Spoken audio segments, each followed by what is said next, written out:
বান্দরবানের রোয়াংছড়ি উপজেলায় জাতীয় হালনাগাদ ভোটার তালিকায় নতুন ভোটারদের ছবি তোলার কার্যক্রম শুরু হয়েছে। এবারের তালিকায় নতুন ভোটারের সংখ্যা ৯৬০ জন।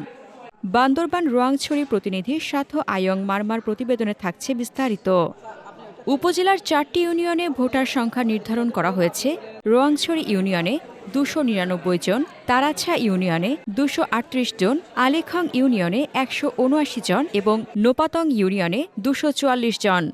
নতুন ভোটার হিসেবে নাম অন্তর্ভুক্ত করতে তরুণ-তরুণীরা উৎসবমুখর পরিবেশে স্বতঃস্ফূর্তভাবে অংশগ্রহণ করছেন। উপজেলা নির্বাচন কর্মকর্তা সুনির্মল বড়ুয়া জানান, শুরুর দিকে আমি কিছুটা চিন্তিত ছিলাম, কারণ পাহাড়ি অঞ্চলের পরিবেশ সমতলের তুলনায় ভিন্ন এবং যাতায়াত ব্যবস্থা সহজ নয়। তবে কেন্দ্রে এসে দেখি নতুন ভোটাররা অত্যন্ত আগ্রহ নিয়ে তালিকায় অন্তর্ভুক্তির জন্য আসছেন।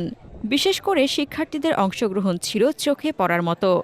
তিনি আরও জানান, তারাছা ইউনিয়ন পরিষদে ভোটারদের ছবি তোলার কার্যক্রম শুরু হয়েছে এবং পর্যায়ক্রমে বাকি ৩টি ইউনিয়নেও এই কার্যক্রম চালিয়ে যাওয়া হবে।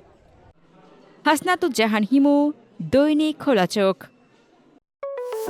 আপনার স্বপ্নের যাত্রা হোক ফ্লাই ইনফিনিটির সাথে।